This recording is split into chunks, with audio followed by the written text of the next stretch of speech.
नमस्कार and I welcome to all of you in global lookout. दोस्तों, language यानी भाषा यानी वो जरिया जिससे हम लोग जो फील करते हैं, जो महसूस करते हैं या कोई आइडिया जो हमारे पास होता है, उसको दूसरे से शेयर कर सकते। कितना मुश्किल होता होगा ना वो टाइम जब शुरुआती मनुष्य के पास कोई लैंग्वेज नहीं होती थी जिससे वो अपने आइडियाज़ अपनी या फिर अपनी फीलिंग्स दूसरों के साथ शेयर कर सके।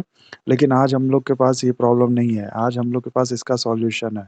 आज हम लोग के पास सिर्फ़ एक लैंग्वेज नहीं है बल्कि कई लैंग्वेजेज़ हैं। तो ये प्रॉब्लम तो आज सॉल्व हो चुकी है हम लोग की, लेकिन वो कहते हैं ना, इंसान की फ़ितरत होती है कि वो एक प्रॉब्लम सॉल्व करता है तो अगली प्रॉब्लम जो उससे कई गुना बड़ी होती है उसको जन्म दे देता है। ऐसे ही कुछ हम लोग को आज देखने को मिलता है। आज जब हमारे पास कई हज़ारों भाषा हैं तो आज प्रॉब्लम है कि किसकी भाषा को कितनी इम्पोर्टेंस देनी चाहिए।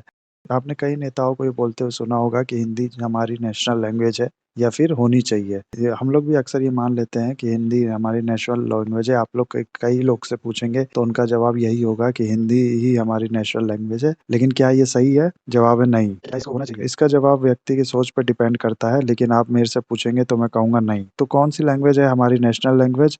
इन सब का जवाब दोस्तों मैं इस वीडियो में आपको दूँगा। बस आपको बने रहना है एंड तक इस वीडियो में।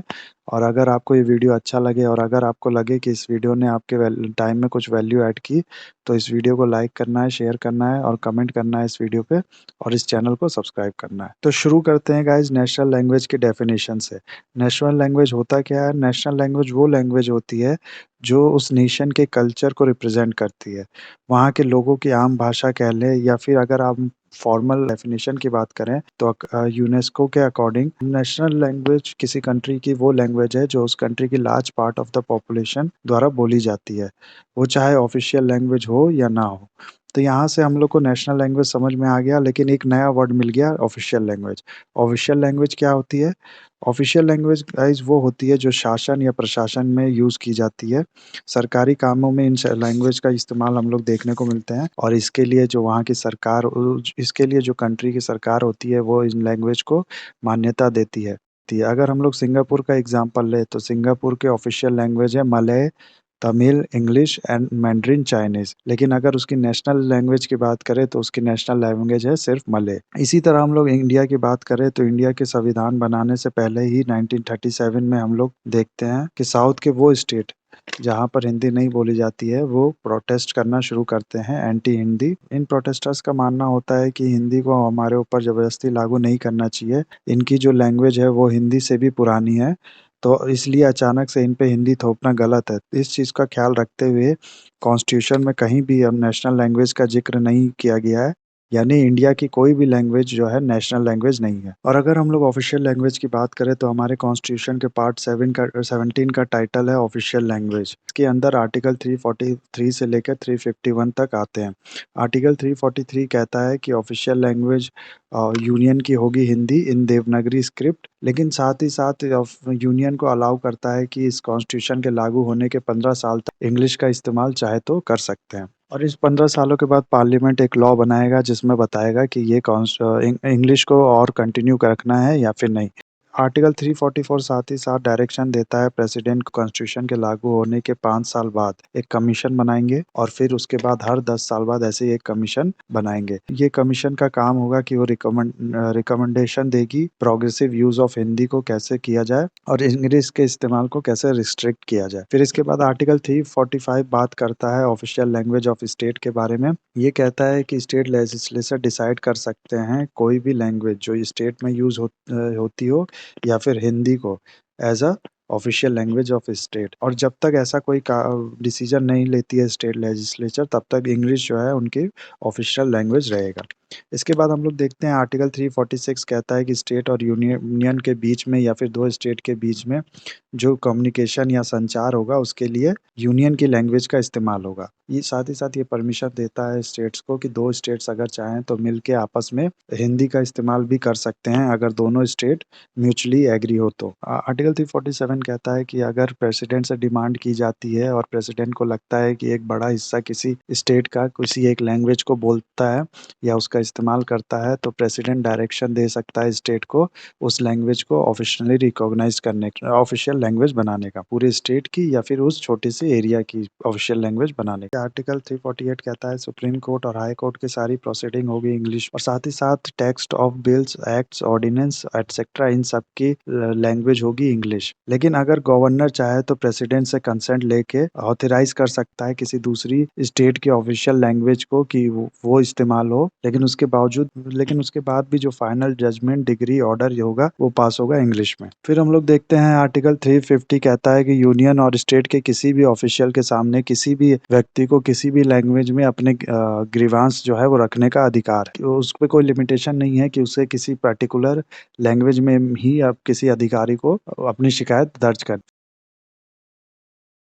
फिर आर्टिकल 350 ये कहता है कि स्टेट को ये फैसिलिटी प्रोवाइड करनी चाहिए कि किसी भी राज्य का कोई बच्चा अपनी मदर टंग में अपनी जो एलिमेंट्री एजुकेशन है उसको पा सके।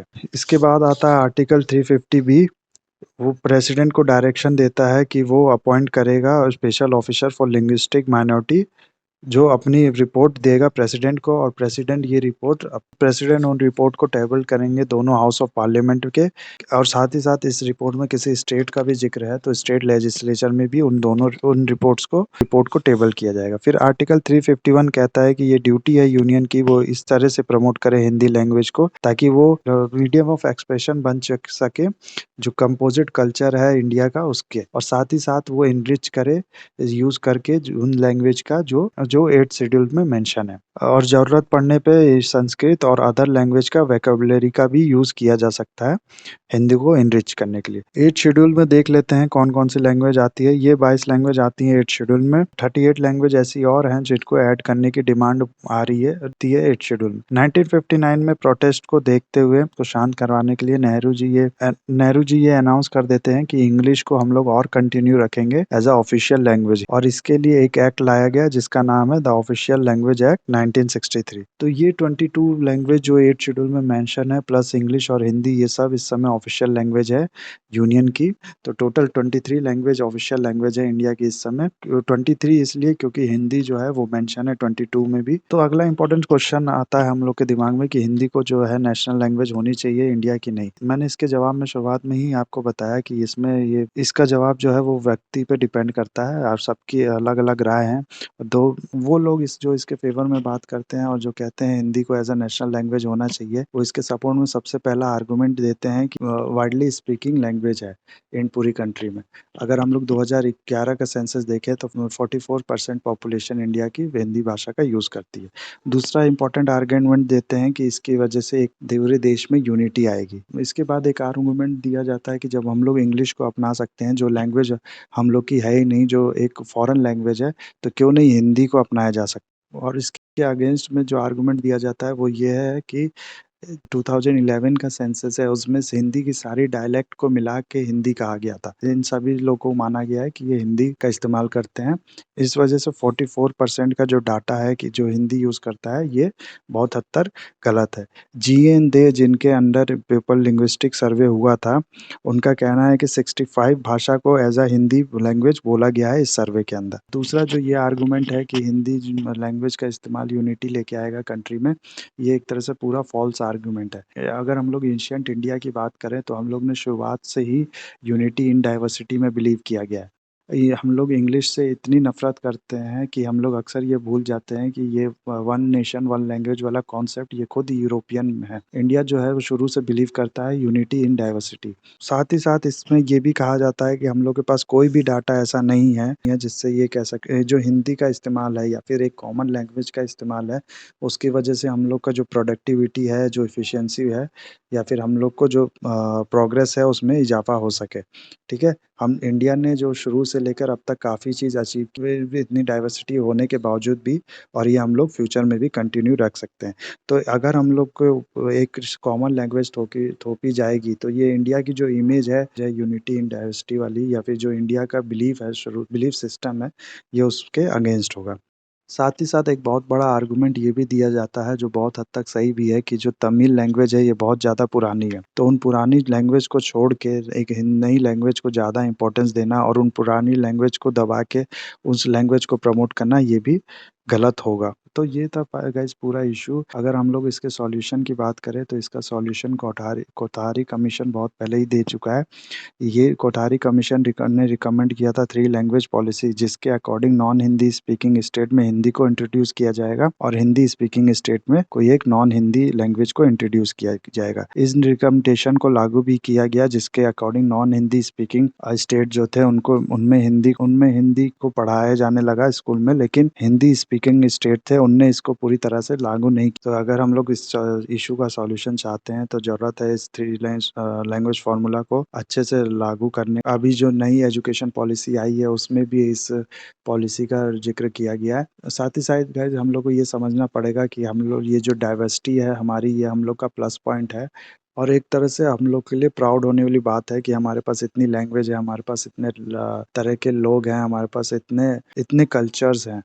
आई होप आपको ये वीडियो अच्छा लगा होगा। इस वीडियो को लाइक कीजिए, कमेंट कीजिए और शेयर कीजिए और साथ ही साथ इस चैनल को सब्सक्राइब कीजिए। That's it for the video guys. Have a nice day, take care.